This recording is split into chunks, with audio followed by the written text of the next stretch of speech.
Olá, me chamo Mariana, sou artista artesã, professora e pesquisadora. O artigo Filha da Cabocla, Processos Autobiográficos de Barro e Fogo, apresenta as minhas investigações sobre o conceito de corpo-território, a partir do barro e das artes do fogo, relacionando a minha produção com a produção de outros artistas que contribuem para discutir as construções racializantes na cultura brasileira. Estabeleço quatro núcleos de fazeres, alusivos aos estados da argila, e coloco em perspectiva essa matéria que me acompanha ao longo dos últimos 10 anos como poética e linguagem, com o pardismo, buscando comentar como esse corpo pardo transita entre pretos, brancos e indígenas. O artigo está dividido em quatro momentos: úmida, pintada, queimada e ancestral. Esses nomes surgem a partir de um curso de cerâmica que eu ofereci durante o primeiro ano da pandemia de Covid, o qual chamei Cerâmica, Prática e Liberdade. Esse curso visava oferecer aos estudantes autonomia nas artes do fogo. E ao longo de quatro encontros, passamos por técnicas de modelagem, acabamento, estudo da montagem de um forno simples de tijolos maciços, e eu tive a oportunidade de comentar sobre meus estudos com as comunidades artesãs, que começou por volta de 2015. Nesse sentido, foi um curso que, ao mesmo tempo, condensou todas as propostas, digamos, pedagógicas de ensino da prática cerâmica, que eu já tinha das experiências anteriores pré-pandemia, no presencial, e que também trouxe uma proposta inovadora, que era também possibilitar com que as pessoas pudessem explorar sua própria produção com materiais bastante simples e acessíveis. Nesse artigo, é a primeira vez que eu paro para analisar e escrever sobre as coisas que eu tenho pensado e produzido sobre mim mesma ao longo dos últimos anos. No artigo, eu falo de Clóvis Moura e de Lélia Gonzalez, importantes autores nessa jornada de letramento racial, e trago como um marco importante para pensar o que eu estou chamando de pardismo, uma contribuição do Ailton Krenak no seminário Não Sou Pardo, Sou Indígena, promovido pela Universidade Federal da Paraíba e pela Universidade Federal da Bahia. Krenak comenta sobre como o genocídio das populações indígenas no Brasil produziu estratégias de sobrevivência nessa mesma população, que também adotou o pardismo como possibilidade de não ser escravizado e de não morrer. Buscar compreender as questões raciais do Brasil à luz do movimento indígena é fundamental para um país mais mestiço que ainda vive sob o mito da democracia racial.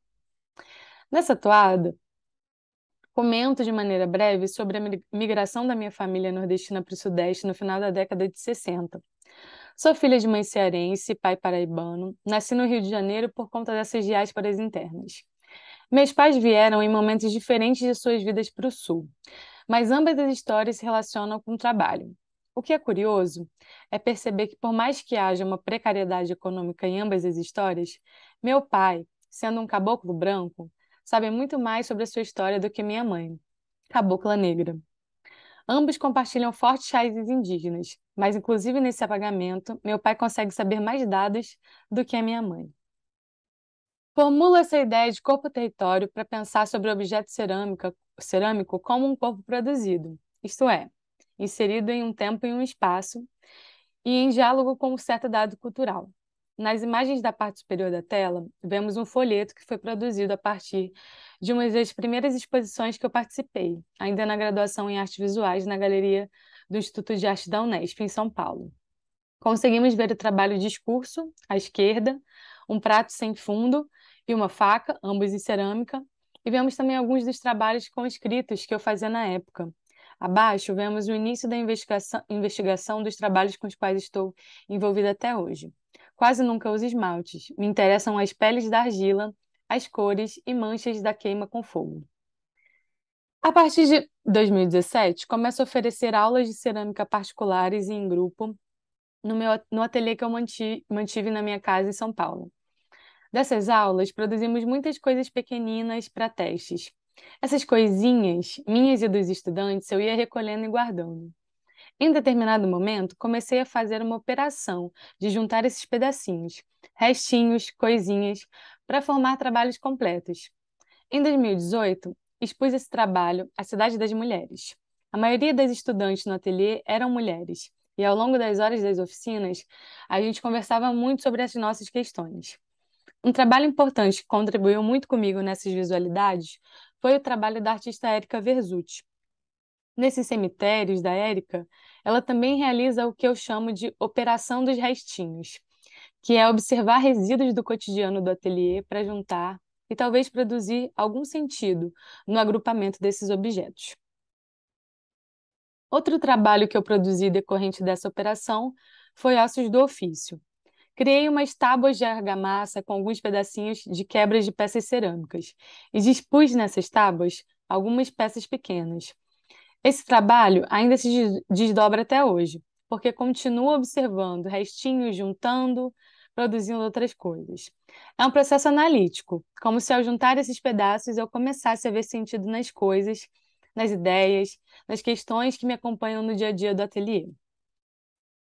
Em 2020, na pausa promovida pela pandemia, pude rever meus arquivos de fotos e vídeos realizados nas comunidades artesãs.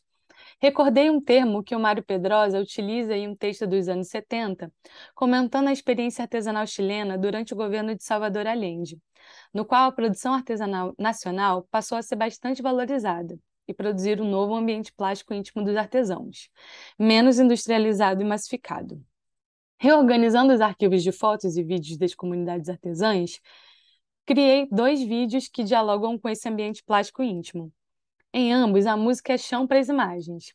Uma característica curiosa e comum em todas as oficinas de cerâmica comunitárias por onde já estive é que no local há sempre um aparelho sonoro tocando a programação regional.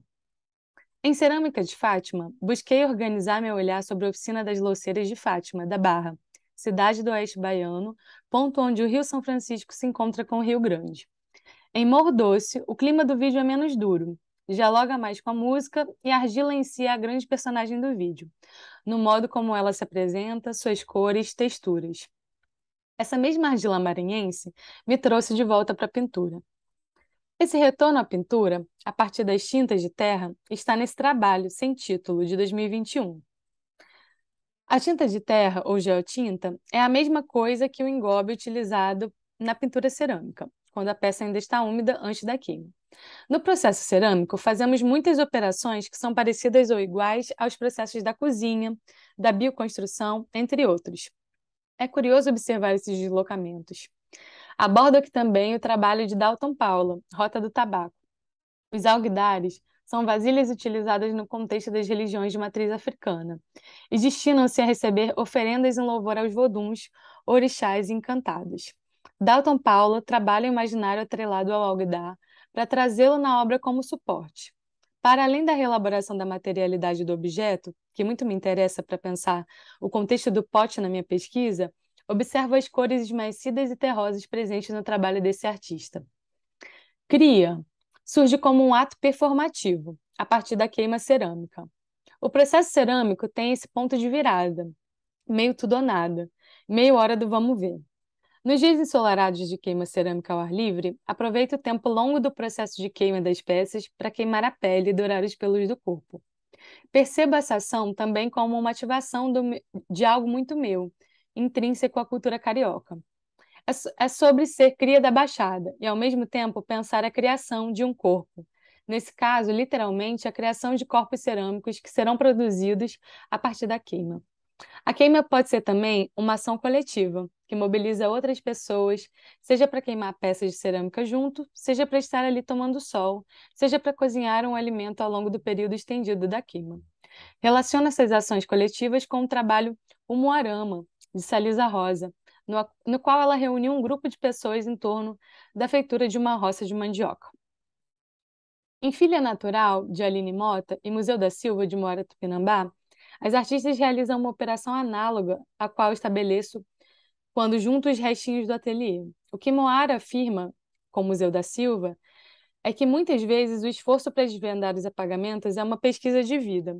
Identificar as histórias, ouvir os mais velhos e mais velhas, tê-los ainda em vida e com saúde para contar essas histórias é um movimento trabalhoso, nem sempre possível.